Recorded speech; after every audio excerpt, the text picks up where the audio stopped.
നമസ്കാരം സർ. നമസ്തേ. നമസ്തേ. നമസ്കാരം സർ. നമസ്കാരം. അപ്പൊ നമുക്ക് ആരംഭിക്കാം. നമസ്തേ സർ. സഹനാവവതു സഹനൗ ഭുനക്തു സഹ വീര്യം കരവാവഹൈ തേജസ്വിനാവധീതമസ്തു മാ വിദ്വിഷാവഹൈ. ഓം ശാന്തി ശാന്തി ശാന്തി. ആദരണീയരായ എല്ലാ പ്രതിഭകൾക്കും വിനീതമായ പ്രണാമം.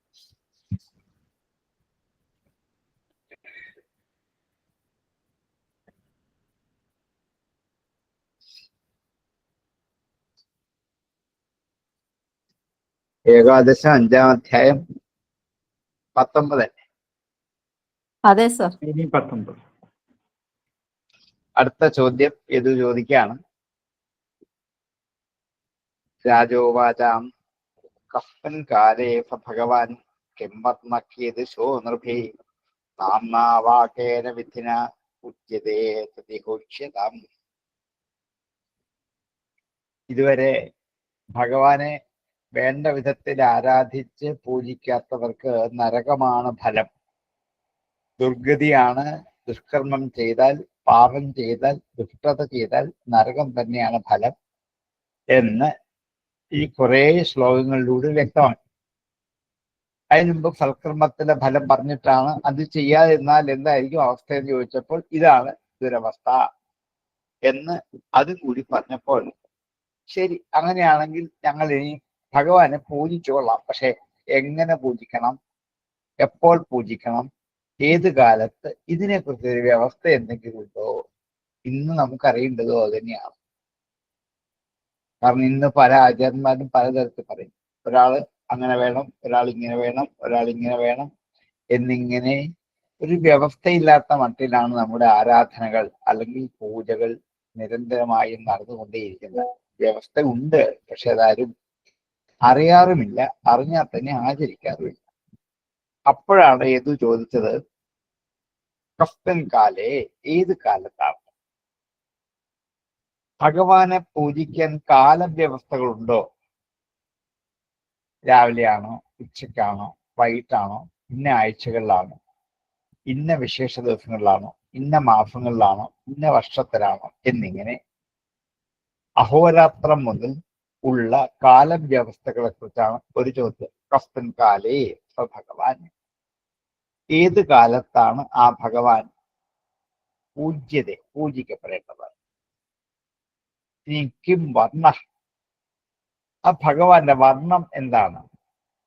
വെള്ളയാണോ, ചുവപ്പാണോ, പച്ചയാണോ, നീലയാണോ, മഞ്ഞയാണോ, കറുപ്പാണോ?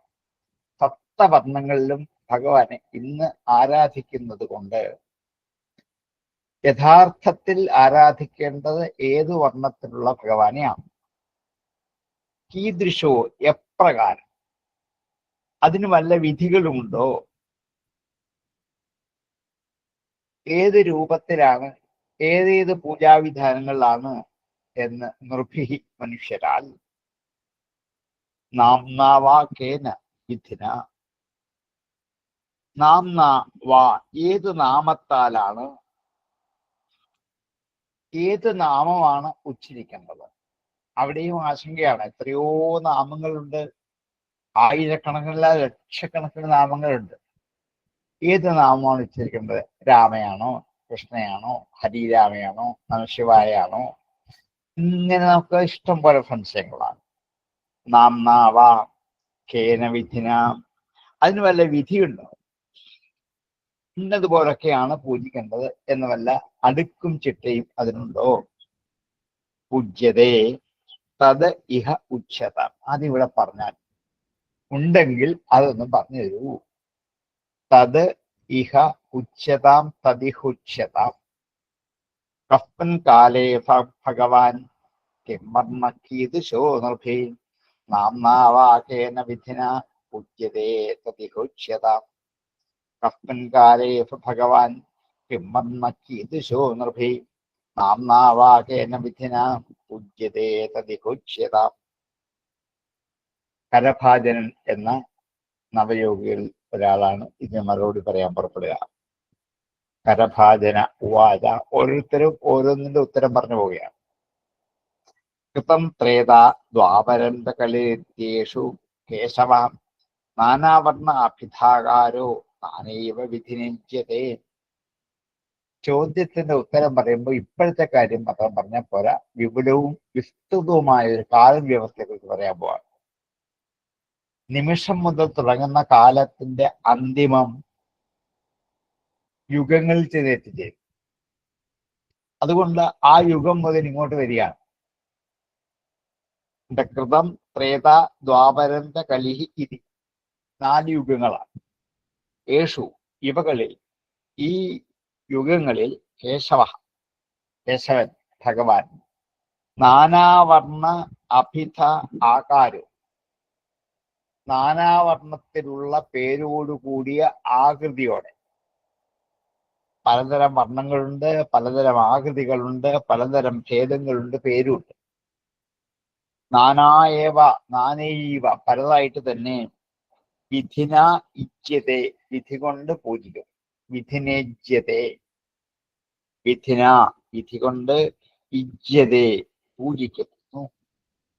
അപ്പോൾ ഈ 4 യുഗങ്ങളിലും ഭഗവാന്റെ വർണ്ണങ്ങൾ, ആകൃതികൾ, നാമങ്ങൾ, പൂജിക്കുന്നതിന്റെ ക്രമങ്ങൾ ഓരോ വിധത്തിലാണ് ഓരോ യുഗങ്ങളിലും.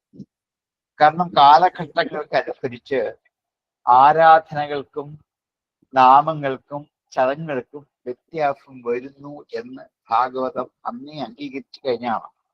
എല്ലാ കാലത്തും ഒരുപോലെ ആരാധിക്കാൻ പറ്റില്ല. കാലം മാറുന്തോറും ആരാധനകളുടെ സ്വരൂപവും രീതിയും ഒക്കെ മാറി തന്നെ വരയണം.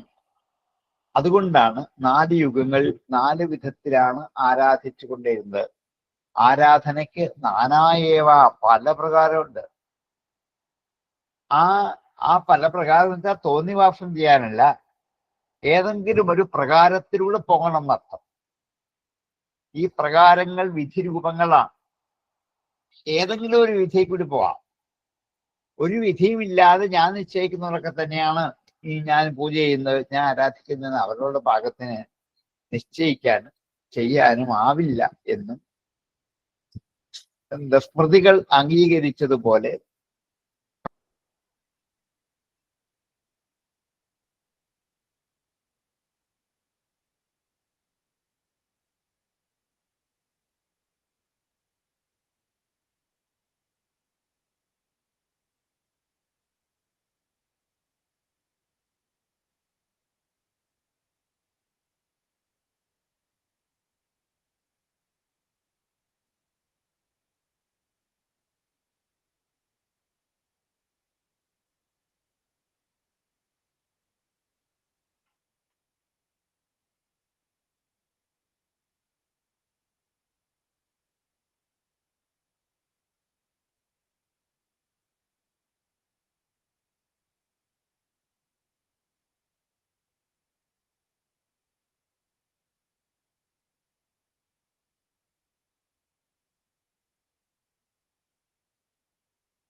കേൾക്കാമല്ലോ. ഇടയ്ക്ക് നെറ്റ് പോയത്,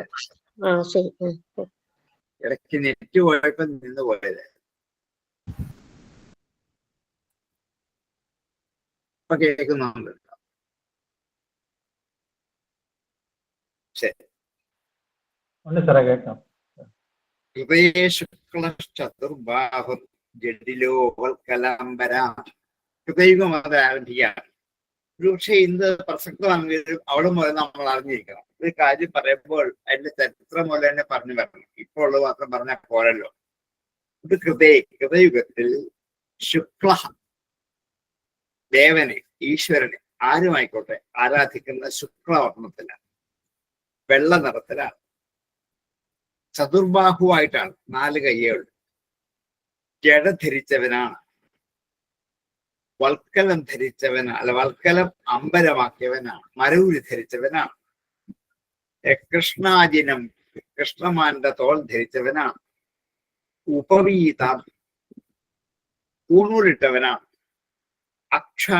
അക്ഷമാല ധരിച്ചവനാണ്, ഋതുരാക്ഷൻ ധരിച്ചിരിക്കുന്നു, ദണ്ഡ കമണ്ഡലൂ, ദണ്ഡവും കമണ്ഡലവും ദീർഘണ്ട്, ദണ്ഡശ്ച കമണ്ഡലുശ്ച ദണ്ഡ കമണ്ഡലൂ എന്ന് ദീർഘമാണ്, ദണ്ഡ കമണ്ഡലുക്കൾ എന്ന് ഹ്രസ്വം അല്ല. പക്ഷെ നമ്മൾ വായിച്ചു വരുമ്പോൾ ഹ്രസ്വമേ വരികയുള്ളൂ. ഇത് അറിഞ്ഞിരുന്നാൽ മതി. ദണ്ഡ കമണ്ഡലൂ എന്ന് ദീർഘമാണ്, 2 എണ്ണം ഉള്ളത്, ജീവചരം പറയാം. അപ്പൊ കൃതയുഗത്തില് വെള്ള നിറത്തിലുള്ളവനും 4 കൈകളുള്ളവനും ജട, മരവുരി, മാൻതോൽ, പൂണൂല്, അതേപോലെ അക്ഷമാല, ദണ്ഡം, കമണ്ഡലു ഇത്രയും ധരിച്ച് ഒരു ബ്രഹ്മചാരി ഭാവത്തിലാണ് ഈശ്വരന്റെ, ഭഗവാന്റെ സ്ഥിതി. ഇവിടെ വിഷ്ണുവിനെ വർണ്ണിക്കുന്നുണ്ട്, ഭാഗവതം അങ്ങനെയാണ് പറയുന്നത് മാത്രമേ ഉള്ളൂ. ഇനി ശിവഭാഗവതത്തിൽ അത് ശിവനെ കുറിച്ച് പറയും, ദേവി ഭാഗവതത്തിൽ ദേവിയാണെന്ന് പറയും, അത്രേ ഉള്ളൂ. അതായത് ഇവിടെ അങ്ങനെയാണ് പറയുക. ആ വിഷ്ണുവിനെ ആരാധിക്കേണ്ടത് കൃതയുഗത്തില് ഇത്രയും ധരിച്ചിരിക്കുന്ന ഒരു ബ്രഹ്മചാരി സ്വരൂപത്തിലാണ് ആദ്യം ആരാധിക്കുന്നത്. അപ്പം 4 യുഗങ്ങളിൽ 4 വിധത്തിലാണ്. കൃതയുഗത്തിൽ ബ്രഹ്മചാരിയായ ഭഗവത് സ്വരൂപത്തെയാണ് ആരാധിക്കുന്നത്. ഹൃദയ ശുക്ലശ്ചതുർബാഹുർ ജഡിലോവൽക്കലംബര കൃഷ്ണാജിനോ ഉപവീതാക്ഷാൻ വിപ്രദണ്ഡകമണ്ഡലൂ. ഹൃദയ ശുക്ലശ്ചതുർബാഹുർ ജഡിലോവൽക്കലംബര കൃഷ്ണാജിനോ ഉപവീതാക്ഷൻ വിപ്രദണ്ഡകമണ്ഡലൂ. മനുഷ്യാസ്തു ശാന്ത നിർവൈരാ സുഹൃതസമാം യജന്തി തപസാ ദേവം ശമേന ച ദമേന ച. ഇനി അക്കാലത്ത് കൃതയുഗത്തിൽ മനുഷ്യാഹത്തു മനുഷ്യരാകട്ടെ തഥാ അപ്പോൾ ശാന്താഹ ശാന്തന്മാരാണ്. രാഗദ്വേഷാദികള് കോപവൈരങ്ങൾ ഒന്നും ബാധിക്കാത്തവരാണ്. ശാന്താഹ നിർവൈരാഹ ഒന്നിനോടും വൈരം ഇല്ലാത്തവരാണ്. സുഹൃത നല്ല ഹൃദയം ഉള്ളവരാണ്. സമാഹ എല്ലാം ഒന്നുപോലെ കാണുന്നവരാണ്.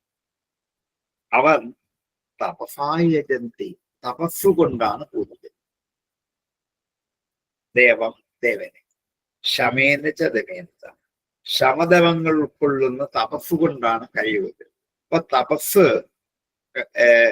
എന്ന കൃതയുഗത്തിന്റെ ആരാധനാക്രമമാണ്.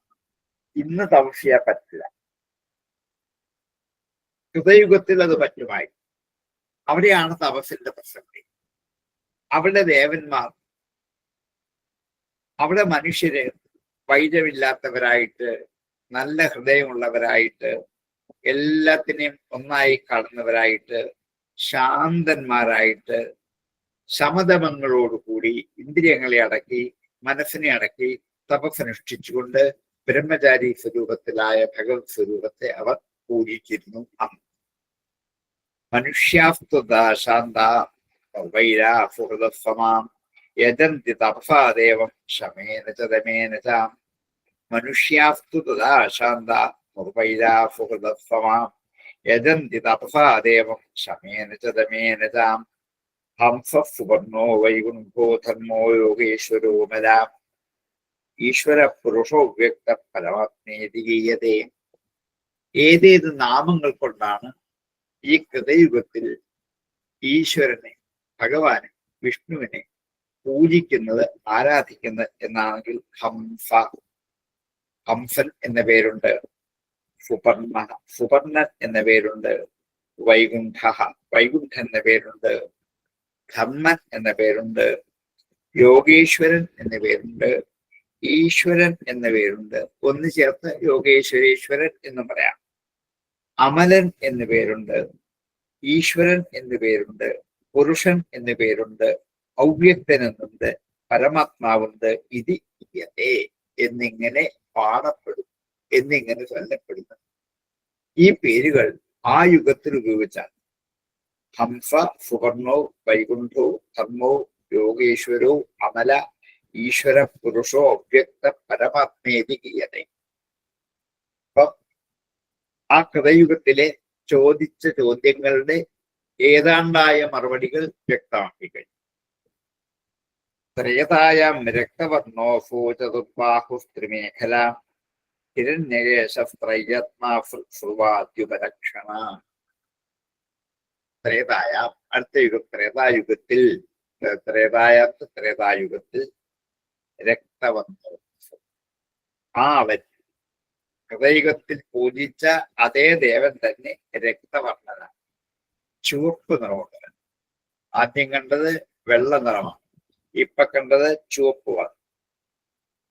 ചതുർബാഹു, 4 കൈയും അപ്പോഴും. ക്ഷത്രിമേഖല, 3 പിരിയുള്ള അരഞ്ഞാൻ ധരിച്ചു. മറ്റേ ഒന്നേ ഉണ്ടായിരുന്നുള്ളൂ, ഇത് 3 പിരിയുള്ള അരഞ്ഞാൻ. അതാണ് ത്രിമേഖല. ഹിരണ്യകേശ, മഞ്ഞ നിറത്തിൽ സ്വർണ്ണ നിറം പോലെ ശോഭിക്കുന്ന മുടി. ഇന്നിപ്പച്ചൊക്കെ അങ്ങനെ ആക്കിയുണ്ടെന്ന് പറഞ്ഞു. ഹിരണ്യകേശ. ത്രയ്യാത്മാ, വേദത്രയീ വിഗ്രഹനായിട്ട്. അവിടെ ത്രയീ ആത്മാ, വേദത്രയത്താൽ വർണ്ണിക്കുന്ന സ്വരൂപത്തോട് കൂടിയവനാണ്. അതുകൊണ്ടാണ് ത്രയ്യാത്മാ. ഹിരണ്യകേശ ത്രയ്യാത്മാ ശ്രുവാദി ഉപലക്ഷണ. സൃക്ക്, സ്രുവം ആദിയായ ഉപലക്ഷണത്തോട്, അടയാളത്തോട് കൂടിയവനാണ്. സൃക്കും സ്രുവവും യാഗത്തിന്, യജ്ഞത്തിന്, ഹോമത്തിന് ഉപയോഗിക്കുന്ന 2 പാത്രങ്ങളുടെ പേരാണ്, ഉപകരണങ്ങളുടെ പേരാണ്. സ്രുവം, സൃക്ക് നീളത്തിൽ ഇരിക്കുന്ന അറ്റം സ്പൂണ് പോലെയും പരന്നിരിക്കുന്നതും ഉരുണ്ടിരിക്കുന്നതുമായ 2 വിധം പാത്രങ്ങളുടെ പേരാണ് സ്രുവം എന്ന്. അതിനെ ജുഹു എന്നും സൃക്കെന്നും ജുഹു എന്നും മറ്റൊരു പേരിൽ ഇന്നറിയപ്പെടുന്നുണ്ട്. അന്ന് അതിന് സൃക്കെന്നും സ്രുവം എന്നും പറഞ്ഞുകൊണ്ടിരുന്നു. ഈ അടയാളത്തോട് കൂടിയവനാണ് അന്നത്തെ ഭഗവാൻ. അപ്പൊ ആ ഭഗവാന്റെ അടയാളമുള്ള യജ്ഞസ്വരൂപനാണ് വേദം. വേദത്രയീ വിഗ്രഹനാണ്, യജ്ഞസ്വരൂപനാണ്, രക്തവർണ്ണനാണ്, ചതുർബാഹുവാണ്, 3 മേഖലയുള്ളവനാണ്, ഹിരണ്യകേശനാണ്. ആ കാലഘട്ടത്തിലെ ഭഗവത് സ്വരൂപത്തിന്റെ ഒരു മഹത്വം. ത്രേതായാം രക്തവർണ്ണോ ചതുർബാഹുസ്ത്രിമേഖല ഹിരണ്യകേശസ്ത്രയ്യാത്മാഫ്രുവാദ്യുപലക്ഷണ. ത്രേതായാം രക്തവർണ്ണോ ചതുർബാഹുസ്ത്രിമേഖല ഹിരണ്യകേശസ്ത്രയ്യാത്മാഫ്രുവാദ്യുപലക്ഷണ.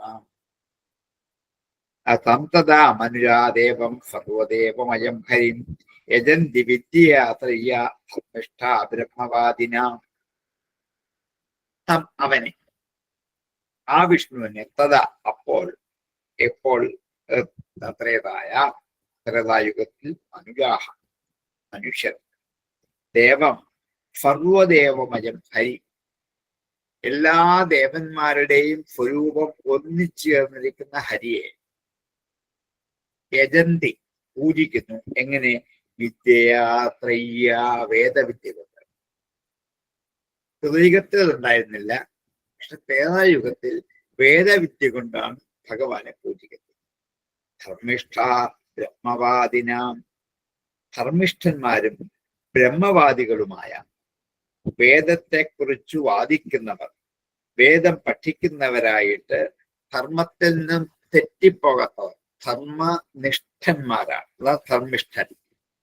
ധർമ്മത്തിൽ ഉറച്ചു നിന്നുകൊണ്ട് വഴിവഴിച്ചു പോകാതെ വേദപാഠം ചെയ്ത് വേദവിദ്യ കൊണ്ട് ഭഗവാനെ ആരാധിക്കും. വേദമന്ത്രങ്ങൾ നിരന്തരമായും ചൊല്ലി ഉറപ്പിച്ച് ഭഗവാനെ ആരാധിക്കുന്ന വൈദികമായ ആരാധനാ സമ്പ്രദായമാണ് ആ ത്രേതായുഗത്തിൽ നിലനിന്നിരുന്നത്. തന്തദാ മനുജാദേവം സർവദേവമയം ഹരിം യജന്തി വിദ്യയാ തയ്യാ ധർമ്മിഷ്ഠാ ബ്രഹ്മവാദിനാം തന്തദാ മനുജാദേവം സർവദേവമയം ഹരിം യജന്തി വിദ്യയാ തയ്യാ ധർമ്മിഷ്ഠാ ബ്രഹ്മവാദിനാം വിഷ്ണു യജ്ഞപൃഷ്ടിഗർഭ സർവദേവ ഉരുക്രമാ തുഷാകപിർ ജയന്തശ്ച ഉരുകായ ഇതീയതേ. വിഷ്ണു അപ്പോൾ ആണ് വിഷ്ണു എന്നുള്ള പേര് പ്രസക്തം. അതിനുമുമ്പ് കൃതയുഗത്തിൽ ഹംസൻ, സുവർണൻ, വൈകുണ്ഠൻ, ധർമ്മൻ, യോഗേശ്വരൻ, അമരൻ, ഈശ്വരൻ, പുരുഷൻ, അവ്യക്തൻ, പരമാത്മാവ് എന്ന് മാത്രമേ പറഞ്ഞിരുന്നുള്ളൂ. വിഷ്ണു എന്നുള്ള പേര് പ്രസക്തമാകുന്നത് ഈ ത്രേതായുഗത്തിലാണ്. എന്താ കാരണം? എല്ലായിടത്തും വ്യാപരിച്ചു നിറഞ്ഞു നിൽക്കുന്നവൻ. വിഷ്ണു എന്നുള്ള വിഷില് വ്യാപനി എന്ന ധാതുവിൽ നിന്നും വ്യാപിച്ചു നിറഞ്ഞു നിൽക്കുന്നവനാണ് വിഷ്ണു എന്ന് കിട്ടും. വിഷ്ണു യജ്ഞ, യജ്ഞത്തിന്റെ അധിഷ്ഠാന ദേവതയായതുകൊണ്ട് വിഷ്ണുവിനെ യജ്ഞൻ എന്ന് വിളിക്കും. വിഷ്ണു യജ്ഞ പ്രശ്നിഗർഭ, അതായത് സുതപസ് എന്ന പ്രജാപതിയുടെ ഭാര്യയായ കൃഷ്ണിയുടെ പുത്രനായി അവതരിച്ചത് ത്രേതായുഗത്തിലായതുകൊണ്ട് കൃഷ്ണിഗർഭൻ എന്നൊരു പേര് അന്ന് വന്നിട്ടുണ്ട്. ത്രേതായുഗത്തിലെ ഒരവതാരം, കൃഷ്ണാവതാരത്തിന്റെ ഒക്കെ ഒരു ജന്മ പരമ്പരയ്ക്ക് മുമ്പുള്ള ഒരു കഥയാണ്. ഭാഗവതത്തിൽ പറയുന്നുണ്ട്, സുതപസ് നന്നായി തപസ് ചെയ്തപ്പോൾ ആ സുതപസ് എന്ന പ്രജാപതിയുടെ ഭാര്യയായ കൃഷ്ണയിൽ ഭഗവാൻ കൃഷ്ണിഗർഭനായി അവതരിച്ചു.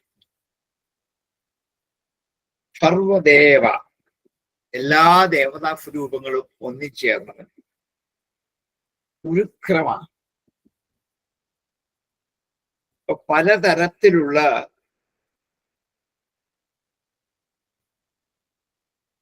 ആഗ്രഹങ്ങളെ സാധിച്ചു കൊടുക്കാൻ വേണ്ടി ഉരുവായ വലിയ ക്രമത്തോടെ, അവിടെ ക്രമത്തിന് അടുക്ക ചിട്ട, ലീലകൾ, ഉപദേശങ്ങൾ, കളികൾ, ഇതെല്ലാം ക്രമങ്ങളാണ്.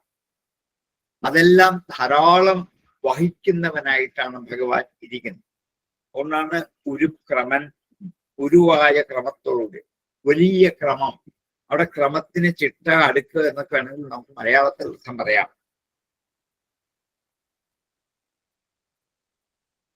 ദേവ ഉരുക്രമ വൃഷാകപിഹി ജയന്തശ്ച. അപ്പോഴുള്ള മറ്റൊരു പേരാണ് വൃഷാകപി എന്ന്. നമ്മളത് വിഷ്ണുസഹസ്രനാമത്തെ കേട്ടിട്ടുണ്ട്, വൃഷാകപിഹി മേയാത്മാന്ന് കേട്ടു. രണ്ട് വാക്ക് കൂടി ചേർന്നു. ഒന്ന് വൃഷ എന്ന വാക്കിന്റെ അർത്ഥം വർഷിക്കുന്നത്, വർഷിക്കുന്നതിന്റെ അർത്ഥം പൊഴിച്ചു കൊടുക്കുന്നത്.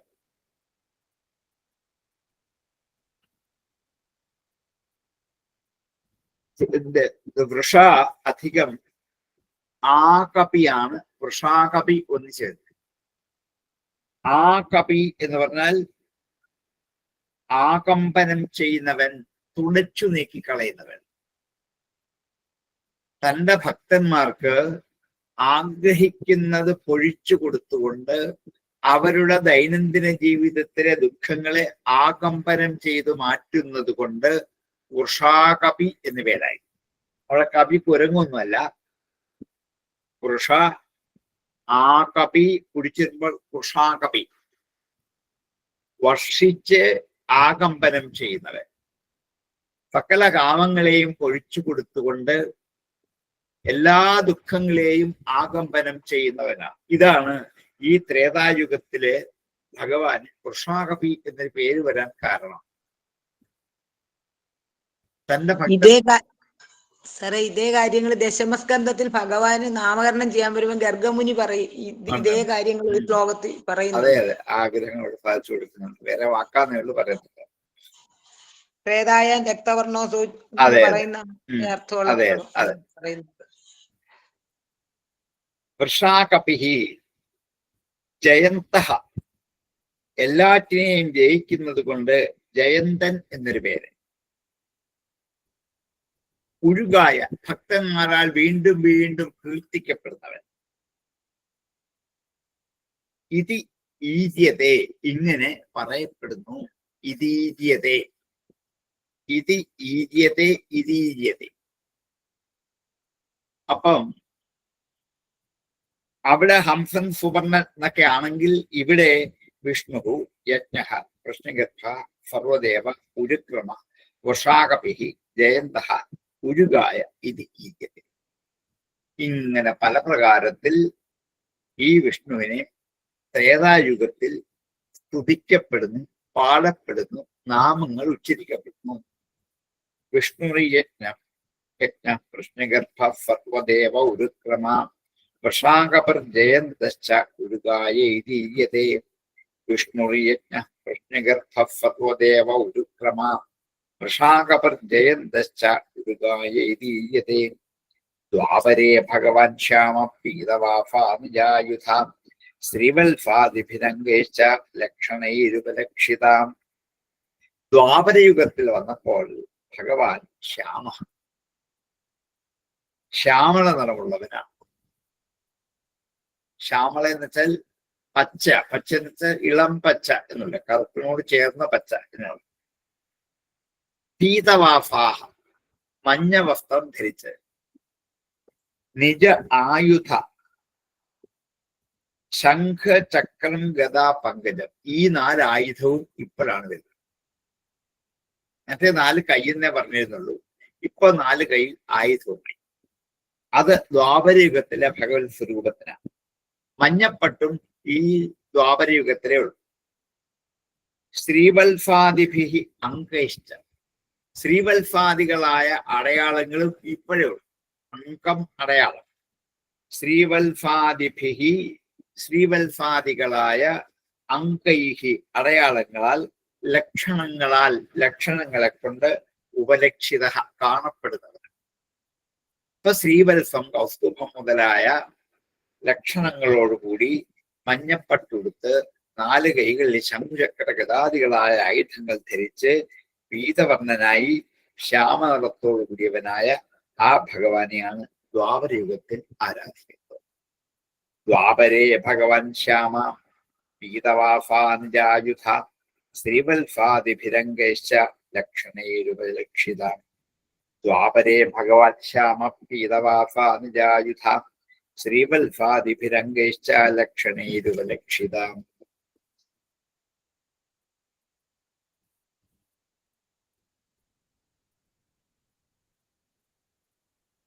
തന്തദാ പുരുഷം മർത്യ മഹാരാജോപലക്ഷണം യജന്തി വേദതന്ത്രാഭ്യം പരം ജിജ്ഞാസവോ നൃപാം.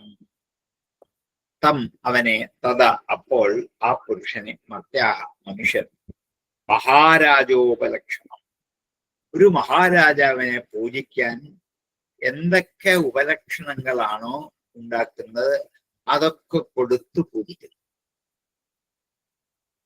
ഒരു മഹാരാജാവിനെ കണ്ടാൽ എന്തൊക്കെ ഉപചാരങ്ങൾ, കൈകൂപ്പുക, തൊഴുക, നമസ്കരിക്കുക, എഴുന്നേറ്റ് നിൽക്കുക, വെഞ്ചാമരം വീശുക, ആരവട്ടം വീശുക, പുതിയ പുതിയ പട്ടുവസ്ത്രങ്ങൾ മുമ്പിൽ അവിടെ കൊണ്ട് സമർപ്പിക്കുക, നാട്ടിലെങ്കിലും കിട്ടാത്ത വിശിഷ്ടദ്രവ്യങ്ങളായ പുഷ്പങ്ങള്, വിഷയങ്ങൾ എന്തൊക്കെയാണോ ഇതൊക്കെ ആ മുമ്പിൽ സമർപ്പിക്കുക.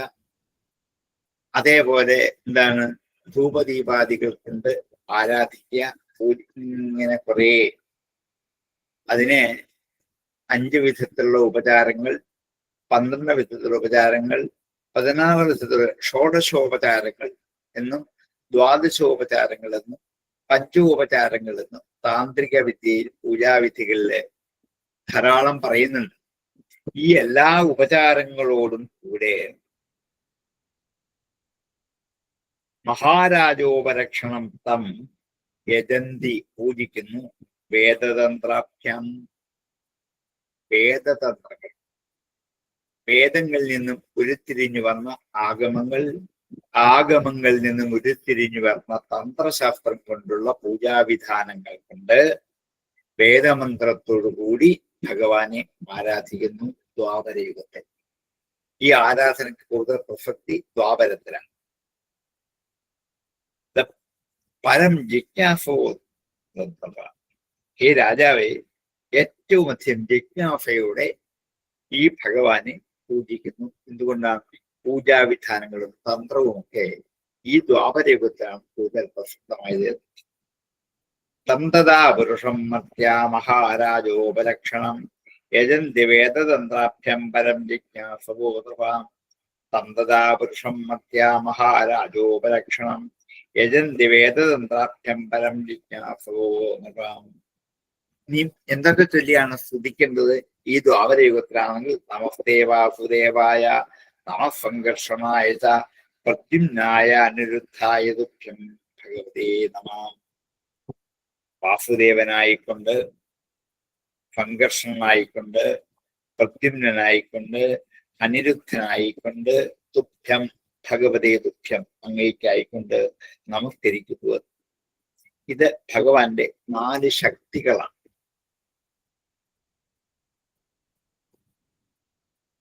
എല്ലാറ്റിലും വസിക്കുന്നത് കൊണ്ട് വസുദേവനായി, എല്ലാറ്റിനെയും തന്റെ അടുത്തേക്ക് ആകർഷിക്കുന്നത് കൊണ്ട് സംഘർഷണനായി, ഏറ്റവും അധികം വെട്ടിത്തിളങ്ങുന്നതുകൊണ്ട് പ്രദ്യുമ്നായി, എല്ലാ ദുരിതങ്ങളെയും തടഞ്ഞു നിർത്തുകൊണ്ട് അനിരുദ്ധനായി. ഈ 4 ശക്തിയാണ് ഭഗവാൻ മനുഷ്യരിലേക്ക് പൊഴിക്കുന്ന, ചൊരിയുന്ന 4 ശക്തികൾ, 4 പേര്. ഇതൊക്കെ പിന്നീട് ഭാഗവതത്തിൽ കഥാപാത്രങ്ങളായിട്ട് പ്രദ്യുമ്ന അനിരുദ്ധനൊക്കെ വന്നിട്ട് അവരുമായിട്ടൊരു ബന്ധമില്ല. നമ്മൾ ധരിച്ചിരിക്കുന്ന അവരൊക്കെയാണെന്നാണ്. അവരല്ല. ഈ പേരിന്റെ അർത്ഥത്തെ ഇവിടെ ഉദ്ദേശിക്കുന്നത്. അതുകൊണ്ട് വാസുദേവനും സംഘർഷനും പ്രദ്യുമ്നും അനിരുദ്ധനുമായ അങ്ങേക്കായിക്കൊണ്ട് ഞാനിതാ നമസ്കരിക്കുന്നു. നാരായണായ ഋഷേ പുരുഷായ മഹാത്മനെ വിശ്വേശ്വരായ വിശ്വായ സർവഭൂതാത്മനേ നമഃ. നാരായണൻ എന്ന ഋഷിയായ അങ്ങേക്ക് നമസ്കാരം. മഹാത്മാവായ പരമപുരുഷനെ, പുരുഷായ മഹാത്മനെ, വിശ്വേശ്വരായ എല്ലാ ലോകങ്ങൾക്കും ഈശ്വരനായി വിരാജിക്കുന്നവനായ അങ്ങേക്ക്, വിശ്വായ എല്ലാ ലോകസ്വരൂപമായി, സർവഭൂതാത്മനെ എല്ലാ ഭൂതങ്ങളിലും ആത്മസ്വരൂപത്തോടുകൂടി വസിക്കുന്ന പരമാത്മസ്വരൂപനായ അങ്ങേക്ക് നമസ്കാരം. നാരായണായ ഋഷയേ പുരുഷായ മഹാത്മനെ വിശ്വേശ്വരായ വിശ്വായ സർവഭൂതാത്മനേ നമഃ. നാരായണായ ഋഷയേ പുരുഷായ മഹാത്മനെ വിശ്വേശ്വരായ വിശ്വായ സർവഭൂതാത്മനേ നമഃ. ഇതി ദ്വാപരേ പൂർവീശ സ്തുവന്തി ജഗദീശ്വരം നാനാതന്ത്ര വിധാനേന കലാവപി യഥാ ശൃണു. ഇത് ഇങ്ങനെ ദ്വാപരയുഗത്തിൽ ഹേ ഉർവീശ, അല്ലയോ രാജാവേ, ഉർവിക്ക് ഈശനായിരിക്കുന്നവനെ, സ്തുവന്തി ജഗദീശ്വരം സ്തുവത്തി, ദ്വാപരയുഗത്തിൽ ഇങ്ങനെ ജഗദീശ്വരനെ സ്തുതിക്കുന്നു. നാനാതന്ത്രവിധാനേന, പലതരത്തിലുള്ള തന്ത്രവിധാനം കൊണ്ട്,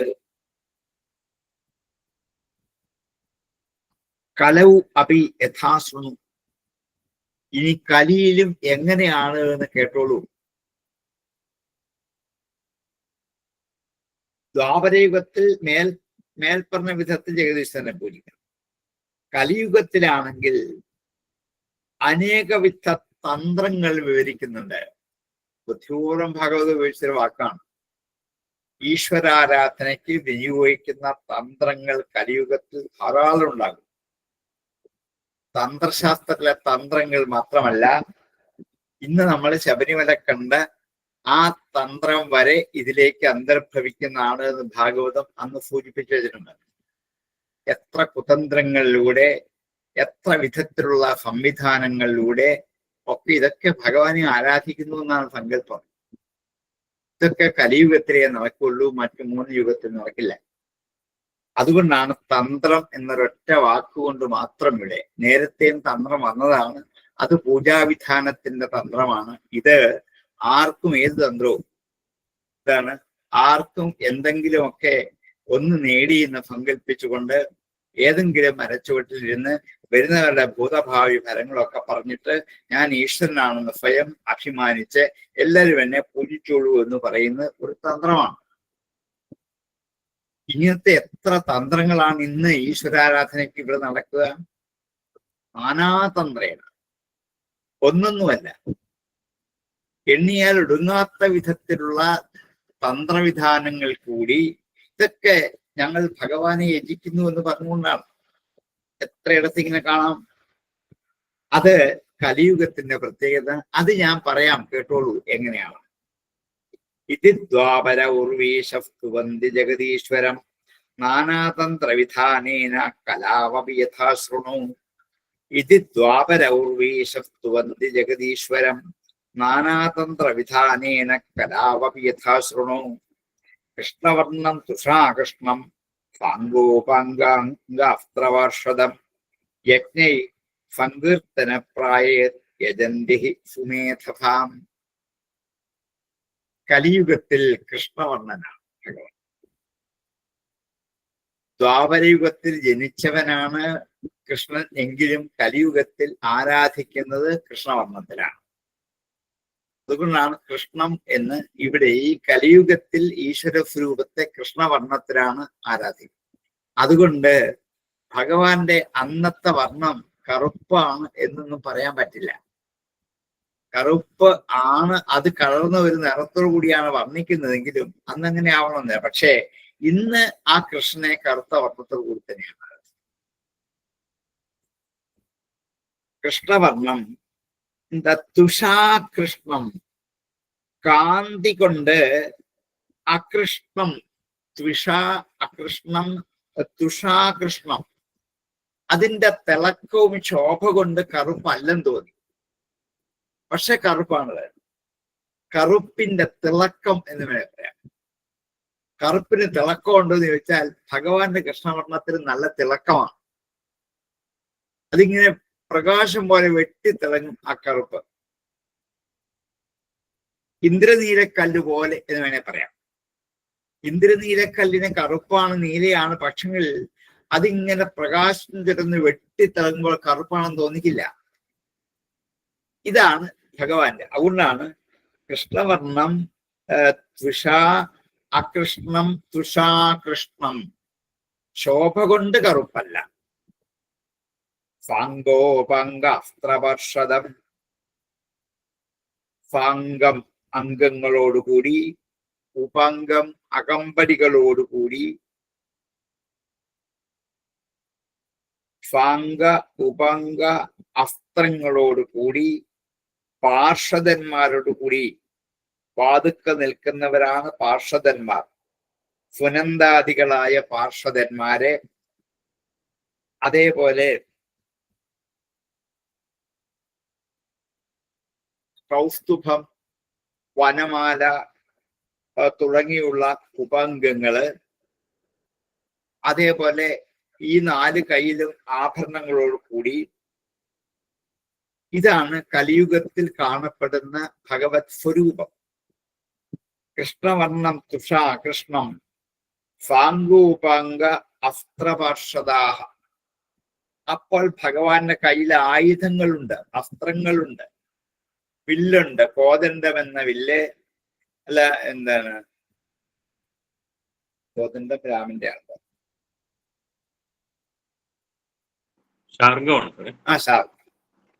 ശാർങ്ക വന്ന വില്ലുണ്ട്. ഇതെല്ലാം ചേർത്ത് ആയുധധാരിയായിട്ടാണ് ഇന്ന് നമ്മൾ ഈ കലിയുഗത്തിൽ കൃഷ്ണനെ ആരാധിക്കുന്നത്. ഇപ്പം സാംഗ ഉപാംഗ അസ്ത്ര പാർഷദം യജ്ഞൈ സങ്കീർത്തനപ്രായേ. മിക്കവാറും സങ്കീർത്തനങ്ങളാകുന്ന യജ്ഞം കൊണ്ട് അത്രേ വേണ്ടു, ബാക്കിയൊന്നും വേണമെന്നില്ല. സങ്കീർത്തനം, നാമജപ യജ്ഞം, അതൊരു യജ്ഞമാണ്.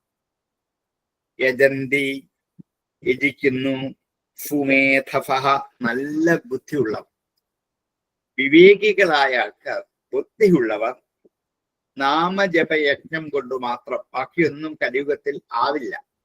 പൂജാവിധാനങ്ങളോ തന്ത്രങ്ങളോ യജ്ഞങ്ങളോ സുവാദികൾക്ക് അനുഷ്ഠിക്കുന്ന കർമ്മങ്ങളോ ഒന്നും, തപസ്സോ കലിയുഗത്തിലാവില്ല. ധ്യാനം പോലും വിഷമമാണ്. അതുകൊണ്ട് കലിയുഗത്തില് നാമജപയജ്ഞം മാത്രം മതി. അതുകൊണ്ട് മിക്കവാറും മനുഷ്യർ സുമേധസന്മാർ ഇതുവരെ വരെ മനുഷ്യർ എന്നാ പറഞ്ഞുകൊണ്ടിരുന്നത്. കലിയുഗത്തിൽ ഈ സുമേധസുള്ളവർ തീരെ കുറവായിരിക്കും, ദുർമേധസുകളായിരിക്കും കൂടുതൽ. അതുകൊണ്ട് എടുത്തു പറഞ്ഞാണ് സുമേധസുകളായ ആൾക്കാർ മാത്രം ജപയജ്ഞം കൊണ്ട് കൃഷ്ണവർണ്ണനായ, എന്നാൽ എന്താണ് അകൃഷ്ണ ശോഭയുള്ളവനായ അംഗത്തോടുകൂടി, ഉപാംഗത്തോടുകൂടി, അസ്ത്രത്തോടുകൂടി, പാർഷദന്മാരോട് കൂടിയിരിക്കുന്ന ഭഗവാനെ നാമജപയജ്ഞം കൊണ്ട് മിക്കവാറും സുമേധസന്മാർ യജിക്കുന്നു, ആരാധിക്കുന്നു. കൃഷ്ണവർണം തുഷാകൃഷ്ണം ഫംഗോപംഗപ്രവർഷദം യജ്ഞൈ സങ്കീർത്തനപ്രായേ യജന്തി സുമേധഭ. കൃഷ്ണവർണം തുഷാകൃഷ്ണം ഫംഗോപംഗപ്രവർഷദം യജ്ഞൈ സങ്കീർത്തനപ്രായേ യജന്തി സുമേധഭ.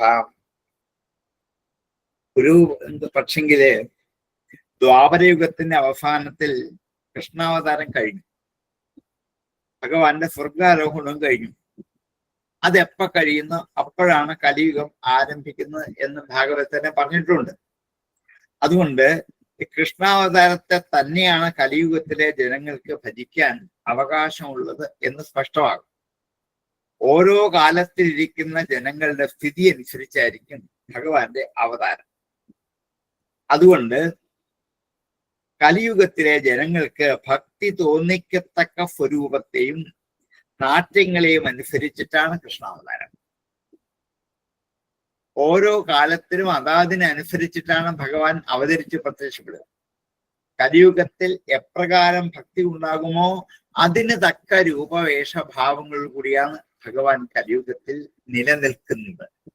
ദ്വാപരയുഗത്തിൽ ജനിച്ചവനാണ് കലിയുഗത്തിലാണ് പൂജിക്കപ്പെടുന്ന ആരാധികൻ. ധ്യേയാഫദ പരിഭവഘ്നമഭീഷ്ടദോഹം തീർത്ഥാപദം ശിവവിരിഞ്ചനുതം ശരണ്യം ഭൃത്യാർത്തികം പ്രണതപാലഭവാബ്ധിബോധം വന്ദേ മഹാപുരുഷതേ ചരണാരവിന്ദം. സദാധ്യേയം എപ്പോഴും ധ്യാനിക്കേണ്ടതാണ്. പരിഭവഘ്നം അഭീഷ്ടദോഹം. പരിഭവഘ്നം, പരിഭവങ്ങളെ തീർക്കുന്നവനാണ്. എന്തൊക്കെ പരിഭവങ്ങളുണ്ടോ അത് അവിടെ ചെന്ന് പറഞ്ഞാൽ തീർന്നു കഴിഞ്ഞു. ഇത് പറഞ്ഞു കഴിയുമ്പോൾ നമ്മുടെ പരിഭവം തീരും, അതാണ് വിഷയം. മുമ്പിൽ ചെന്ന് നമുക്കുള്ള പരിഭവങ്ങളൊക്കെ പറഞ്ഞു കഴിയുമ്പോൾ പരിഭവം ആരോടെങ്കിലും പറഞ്ഞാൽ തീരും. പക്ഷെ തൊട്ടടുത്ത് നിൽക്കുന്നവരോട് പറഞ്ഞാൽ നമുക്ക് ദേഷ്യം വരും. ഭഗവാനോട് പറഞ്ഞാൽ ഒരു കുഴപ്പമില്ല, അതവിടെ തന്നെ നശിച്ചുകൊള്ളും. അതുകൊണ്ട് പരിഭവഘ്നം അഭീഷ്ടദോഹം, ഇഷ്ടം കറന്നു വരുന്നവനാണ്. അഭീഷ്ടം ആഗ്രഹത്തെ, ദോഹം എന്ന് വെച്ചാൽ കറന്നു വരുന്ന, ദുഃഖം പാലെന്ന് കിട്ടുന്ന കൊണ്ടാണ്, ദോഹനം ചെയ്യുന്നതുകൊണ്ടാണ്. അഭീഷ്ടങ്ങളെ സാധിപ്പിച്ചു തരുന്നവനാണ് തീർത്ഥാസ്പദം. മഹാതീർത്ഥങ്ങളിലെ ഉൽപ്പത്തി സ്ഥാനവും അവിടുന്നാണ്. ഗംഗാദികളായ സകല തീർത്ഥങ്ങളും ഉത്ഭവിക്കുന്ന ഭഗവത് പാദങ്ങളിൽ നിന്നുമാണ്. ശിവവിരിഞ്ചനുതം ശരണ്യം, ശിവനാലും ബ്രഹ്മാവിനാലും സ്തുതിക്കപ്പെടുന്നവനാണ്. അതുകൊണ്ടാണ് ഭാഗവതത്തിൽ പലയിടത്തും പരമശിവൻ ആരെ സ്തുതിക്കുന്നത്? ഭഗവാനെ സ്തുതിക്കുന്നു, വിഷ്ണുവിനെ. ശിവ വിരിഞ്ചി മുതം, ബ്രഹ്മാവ് എപ്പോഴും സ്തുതിക്കുന്നുണ്ട്. ഇഷ്ടം പോലെ ബ്രഹ്മസ്തുതി കാണാം ഭാഗവതത്തെ, ശിവന്റെ സ്തുതിയും കാണാം. ശരണ്യം, എല്ലാവർക്കും ആശ്രയം കൊടുക്കുന്നവരാണ്. ഭൃത്യാർത്തികം, ഭൃത്യന്മാരുടെ ആർത്തിയെ ഹനിക്കുന്നവരാണ്. ഭൃത്യ ആർത്തി ഹം, ഭൃത്യന്മാരുടെ ദുഃഖത്തെ, ആർത്തിയെ, സങ്കടങ്ങളെ സംഹരിക്കുന്നവനാണ്. തന്നെ ആശ്രയിക്കുന്നവരുടെ സമസ്ത ദുഃഖങ്ങളും മാറ്റിക്കൊടുക്കുന്നവനാണ്. പ്രണതപാല, ഒന്ന് നമസ്കരിച്ചാൽ അവരെ രക്ഷിക്കും. പ്രണതന്മാരെ പാലിക്കുന്നവനാണ്. അവ അബ്ധിബോധം, സംസാരമാകുന്ന ഈ സമുദ്രത്തിന് ഒരു വള്ളമാണ്. ബോധം ച വള്ളം. ഭവാബ്ധി, സംസാരക്കടൽ. സംസാരക്കടലിനൊരു വള്ളം പോലെയാണ്.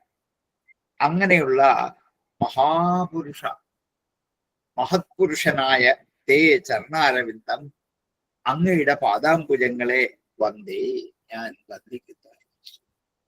ഇങ്ങനെയാണ് ഈ കലിയുഗത്തിൽ ഭഗവത് സ്വരൂപത്തെ വന്ദിക്കേണ്ടത്, കീർത്തിക്കേണ്ടത്. ഭക്തന്മാരെ രക്ഷിക്കുന്നവനാണ്, നമസ്കരിക്കുന്നവരെ പാലിക്കുന്നവനാണ്, ഏതു സമയത്തും ആർക്കും ധ്യാനിക്കാൻ യോഗ്യതയുള്ളവനാണ്, ശാന്തങ്ങളല്ലാതിരിക്കുന്ന ഇന്ദ്രിയത്തെയോ കുടുംബത്തെയോ ഏതൊരു പരിഭവം നേരിടുന്നോ ആ പരിഭവത്തെയൊക്കെ അപ്പം മാറ്റിക്കൊള്ളും. ഇന്ന് എനിക്ക് പകല് അങ്ങയെ ധ്യാനിക്കാനോ നാമം ജപിക്കാനോ പറ്റിയില്ലല്ലോ എന്ന് മുമ്പിൽ നിന്ന് അങ്ങയോട് പറയാം. ഈ പരിഭവത്തെ മാറ്റിക്കൊടുക്കുന്നവനാണ് ഭഗവാൻ.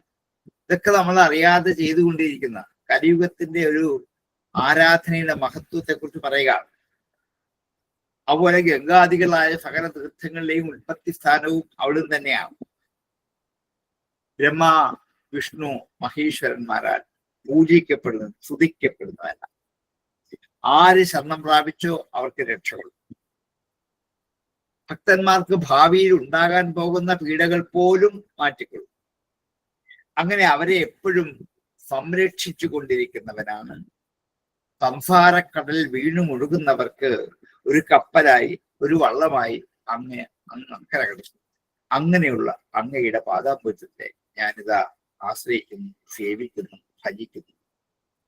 ധ്യേയം സദാ പരിഭവഘ്നം അഭീഷ്ടദോഹം തീർത്ഥപദം ശിവവിരിഞ്ചിനുതം ശരണ്യം കൃത്യാർത്തിഹം പ്രമതപാല ഭവാബ്ധിബോധം വന്ദേ മഹാപുരുഷതേ ചരണാരവിന്ദം. ധ്യേയം സദാ പരിഭവഘ്നം അഭീഷ്ടദോഹം തീർത്ഥാപദം ശിവവിരിഞ്ചിനുതം ശരണ്യം ഭക്ത്യാർത്തിഹം പ്രണതപാല ഭവാബ്ധിബോധം വന്ദേ മഹാപുരുഷതേ ചരണാരവിന്ദം. ധ്യേയം സദാ പരിഭവഘ്നം അഭീഷ്ടദോഹം തീർത്ഥാപദം ശിവവിരിഞ്ചിനുതം ശരണ്യം ഭക്ത്യാർത്തിഹം പ്രണതപാല ഭവാബ്ധിബോധം വന്ദേ മഹാപുരുഷതേ ചരണാരവിന്ദം. തിക്വാം സുദുസ്ഥിതരജ്യലക്ഷ്മീം ധർമ്മിഷ്ഠ ആര്യവചഫായത് അഗാധരണ്യം മായാമൃഗം ദൈതയേപ്സിതമന്വധാവത് വന്ദേ മഹാപുരുഷതേ ചരണാരവിന്ദം. തിക്വാ ഉപേക്ഷിച്ചിട്ട്, സുദുസ്ത്യജം ത്യജിക്കാൻ നല്ല വിഷമമുള്ള, സുദുസ്ത്യജം ദുസ്ത്യജം വിഷമിച്ച് ഉപേക്ഷിക്കും, സുദുസ്ത്യജം ഏറെ വിഷമിച്ച് ഉപേക്ഷിക്കുന്ന. സുദുസ്ത്യജ സുരേപ്സിത ദേവന്മാരാൽ പോലും ആഗ്രഹിക്കപ്പെടുന്ന, സുരന്മാരാൽ ഈപ്സിതമായ ദേവന്മാരാൽ ആഗ്രഹിക്കപ്പെടുന്ന രാജ്യലക്ഷ്മിയും തെക്വാ രാജ്യലക്ഷ്മിയെ ഉപേക്ഷിച്ചിട്ട്. ഇനിയും പറയാൻ പോകുന്നത് ഈ ഒറ്റ വരി കൊണ്ട് കിട്ടും ശ്രീരാമാവതാരത്തെയാണ്. കലിയുഗത്തിൽ കൃഷ്ണാവതാരം പോലെ തന്നെ മഹത്താണ് രാമാവതാരം. കലിയുഗത്തിൽ കൃഷ്ണാവതാരം പോലെ തന്നെ രാമാവതാരത്തെയും ആരാധിക്കണം എന്ന് പറയാൻ പോവാണ്. അതുകൊണ്ടാണ് ഹരേ രാമ രാമ രാമ ഹരേ ഹരേ, ഹരേ കൃഷ്ണ കൃഷ്ണ കൃഷ്ണ ഹരേ ഹരേ എന്നുള്ള നാമത്തിന് പ്രാധാന്യമാണ്. രാമനും കലിയുഗത്തിൽ ഈ രണ്ടുപേരെയാണ് പൂജിക്കേണ്ടത്, മറ്റവതാരങ്ങളെയല്ല. ഇത് കലിയുഗത്തിന്റെ ഒരു മഹത്വം. ശ്രീരാമക്ഷേത്രങ്ങൾ, കൃഷ്ണക്ഷേത്രങ്ങൾ, രാമനെ പൂജിക്കൽ, കൃഷ്ണനെ. ബാക്കിയുള്ള അവതാരങ്ങളൊക്കെ വിടാം. പരശുരാമനായാലും അതുപോലെ ബലരാമനായാലും അതേപോലെ നരസിംഹായാലും വാമനായാലും അതൊക്കെ വിടാം. കൂടുതലും നമ്മൾ ആരാധിക്കുന്ന ഈ രണ്ടാണ് തന്നെ. അല്ല ഉള്ളത് നരസിംഹം മാത്രമേ ഉള്ളൂ, ബാക്കിയൊന്നുമില്ല.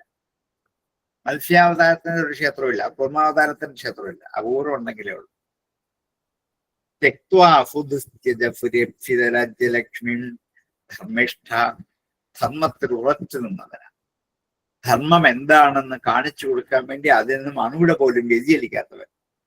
ആര്യവചഫാം, ആര്യന്മാരായ പണ്ഡിതന്മാരായ ഗുരുക്കന്മാരുടെയും പിതാവിന്റെയും വാക്കനുസരിച്ച് ആര്യവചഫ, ഇവിടെ ഗുരുവും പിതാവുമാണ് ആര്യന്മാർ, അവരുടെ വാക്കനുസരിച്ച് യത് അഗാധ അരണ്യം, യദഗാധരണ്യം, യാതൊരു അരണ്യത്തിലേക്ക് അഗാധ പോയി. യത് അഗാധ അരണ്യം, അത് പിരിച്ചു പറഞ്ഞില്ലെങ്കിൽ ആ യദഗാ എന്നൊക്കെ പറഞ്ഞ് ചേരാതെ വിഷമിക്കുള്ളൂ. യദഗാധരണ്യം, യത് അഗാധ അരണ്യം, യാതൊരു അരണ്യത്തെ അഗാധ് പ്രാപിച്ചുവോ എത്തിയോ. ധർമ്മിഷ്ഠനായി പിതാവിന്റെ വാക്കനുസരിച്ച് ദേവന്മാർ പോലും ആഗ്രഹിക്കുന്ന, ഒരു മനുഷ്യനും ഒരിക്കലും വേണ്ട എന്ന് പറയാത്ത ദുസ്ത്യജമായ ആ രാജ്യലക്ഷ്മിയെ ഉപേക്ഷിച്ചിട്ട് വനത്തിലേക്ക് പോയി. മായാമൃഗം, അവിടെ ഒരു മായാമൃഗത്തെ കണ്ടു. ദൈതേപ്സിതം, തന്റെ ഇഷ്ടപ്പെട്ട പത്നിയായ സീതയുടെ ആഗ്രഹത്തെ സാധിക്കാൻ വേണ്ടി അന്വധാവത്, അതിന്റെ പുറകെ ഓടി. അന്വധാവത്, അനുധാവനം ചെയ്തു. വന്ദേ മഹാപുരുഷതേ ചരണാരവിന്ദം, മഹാപുരുഷനായ അങ്ങയുടെ ചരണാരവിന്ദത്തെ ഞാനിതാ ഭജിക്കുന്നു. മുമ്പലത്തെ കൃഷ്ണാണെങ്കിൽ ഈ ശ്ലോകത്തിലാണ്.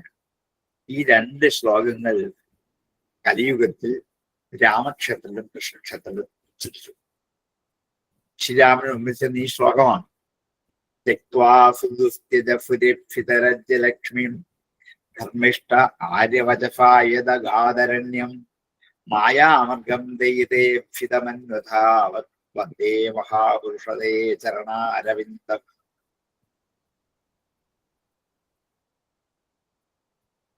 ഒന്നിലും ആഗ്രഹമില്ലാത്തവനാണ് എന്ന് കാണിക്കാനാണ് എന്തു ഉപേക്ഷിക്കാൻ തയ്യാറായത്.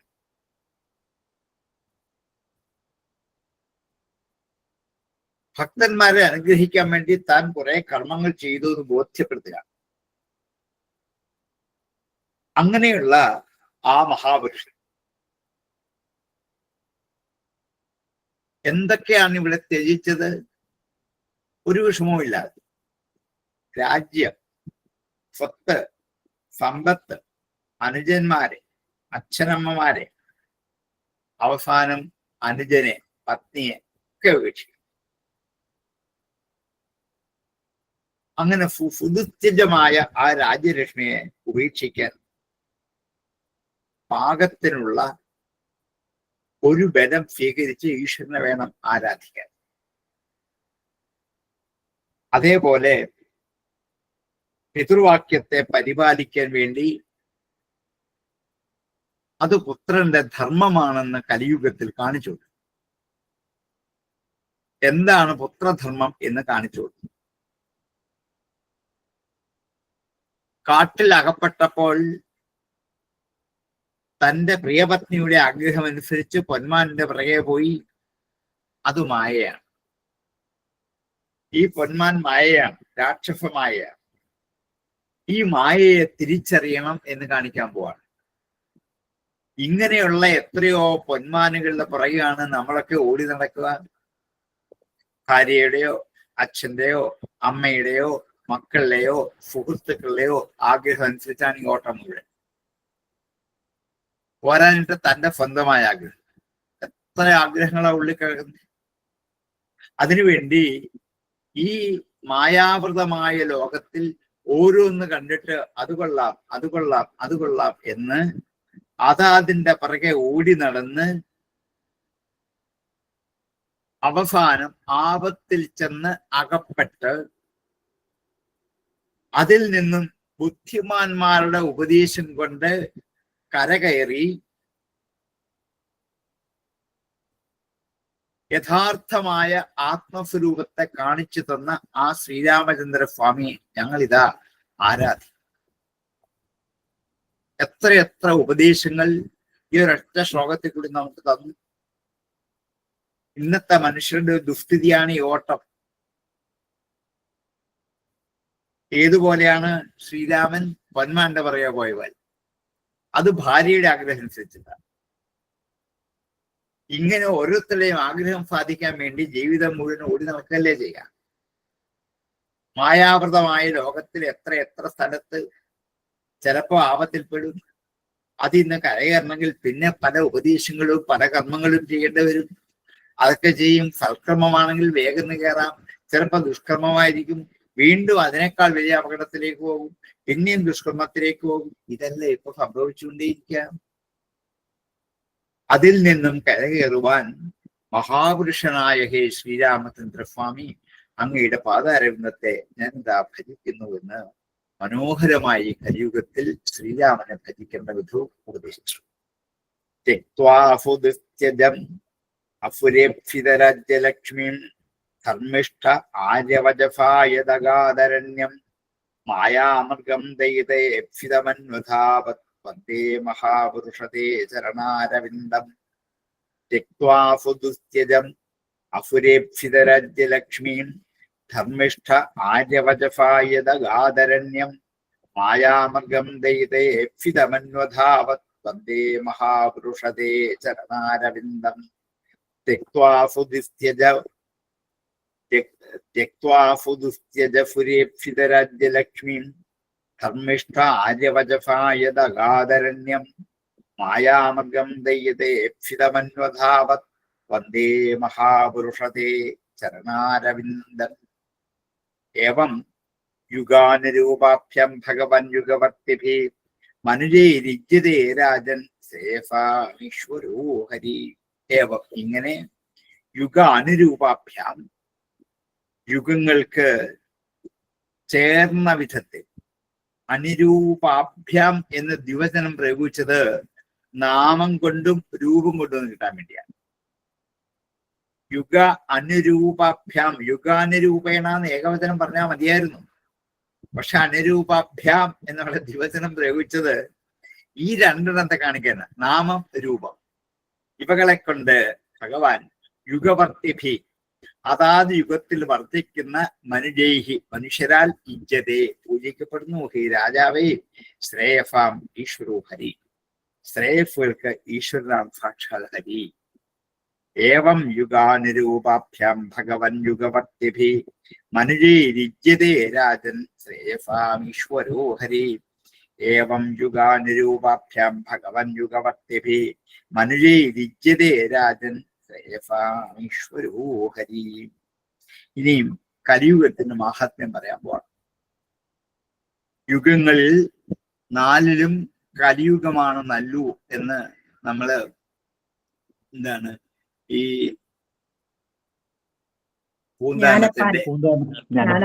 പൂന്താനത്തെ വരിയിൽ കൂടി പാടി പുകഴ്ത്തിയത് ഭാഗവതം ഈ പറയാൻ പോകുന്ന ഭാഗത്തെയാണ്. അതുകൊണ്ട് നമുക്ക് അടുത്ത ദിവസത്തേക്ക് മാറ്റിവെക്കാം. കലിയുഗത്തിന്റെ മാഹാത്മ്യത്തെ കുറിച്ച് പറയുന്ന ഭാഗം അടുത്ത ദിവസത്തേക്ക് മാറ്റിവെക്കാം. നമ്മുടെ സമയം ഏതാണ്ട് ആയി കഴിഞ്ഞിരിക്കുന്നുണ്ട്. ഇന്ന് ഉപസംഹരിക്കാം. ആർക്കെങ്കിലും സംശയം ഉണ്ടെന്ന് ചോദിക്കാം. ഭഗവാന് അവതാരങ്ങളുമല്ലോ, കൃതയോജിലുള്ള അവതാരം ഏതാണ്? അതല്ലേ ബ്രഹ്മചാരിയായിട്ട് ഭഗവാൻ. നമ്മുടെ മറ്റേ ദശാവതാരത്തിൽ ഏതെങ്കിലും കൃതയോജിലുണ്ടോ? ഒന്നുമില്ല. ദശാവതാരം മുഴുവൻ ഈ യുഗത്തിൽ മാത്രമേ ഉള്ളൂ. ദ്വാപരത്തിലും അവിടത്തെ യുഗത്തിൽ മാത്രമേ ഉള്ളൂ. കൃതയുഗത്തിൽ അതൊന്നുമില്ല. ഇല്ല. അപ്പൊ ഈ വരാഹവും കൂർമ്മവും ഒക്കെ എപ്പോഴായിരിക്കും? അതെല്ലാം ത്രേതായുഗത്തിന്റെ ആരംഭത്തിൽ.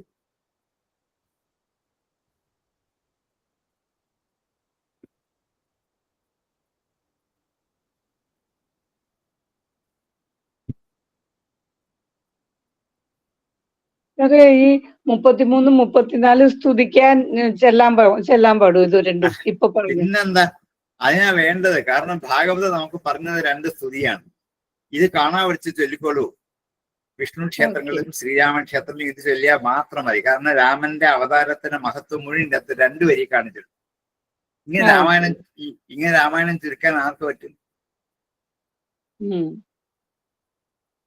ശരി.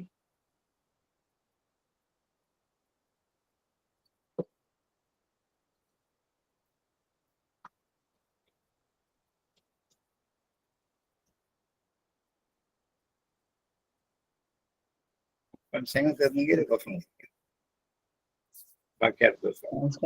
സംശയമല്ല, ഞാൻ വിചാരിച്ചു മറ്റേ ദ്വാപരയുഗത്തില് കൃഷ്ണനെ പറ്റി പറഞ്ഞപ്പോ ത്രേതായത്തില് രാമരെ പറ്റി പറഞ്ഞില്ലല്ലോ എന്ന് പറഞ്ഞപ്പോഴേക്കും അത് വന്നു. അത് വന്ന് ഇത് രണ്ടും കൂടെ ചേർത്താണ് പറയുന്നത്. സംശയം തീർന്നു. അപ്പൊ ഭഗവാന്റെ നാമവും പ്രധാനമാണല്ലോ എന്നുള്ളത്. തീർച്ചയായിട്ടും അതല്ലേ ഇപ്പൊ നമ്മൾ ശ്രീരാമനെ ആരാധിക്കുന്നവരാണല്ലോ മഠത്തിൽ വരുന്നവർ. അപ്പം അതുമായിട്ട് ബന്ധപ്പെടുത്തി നല്ല ഭംഗിയായിട്ട് തന്നെ അവതരിപ്പിച്ചു ഭഗവാൻ. അത് ത്രേതായത്തിൽ പറഞ്ഞപ്പോ ആ രാമരുടെ അവതാരം പറയാത്തോണ്ട് ഞാനിങ്ങനെ മനസ്സിൽ വിചാരിച്ചു.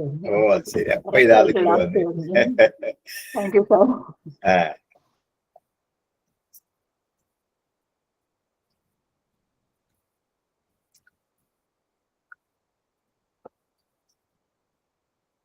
എന്നാ പ്രശ്നമില്ല. ഓം പൂർണ്ണമദ പൂർണ്ണമിദം പൂർണ്ണാത് പൂർണ്ണമുദച്യതേ പൂർണ്ണസ്യ പൂർണ്ണമാദായ പൂർണ്ണമേവാവശിഷ്യതേ. ഓം ശാന്തി ശാന്തി ശാന്തി. നമസ്തേ. നമസ്തേ.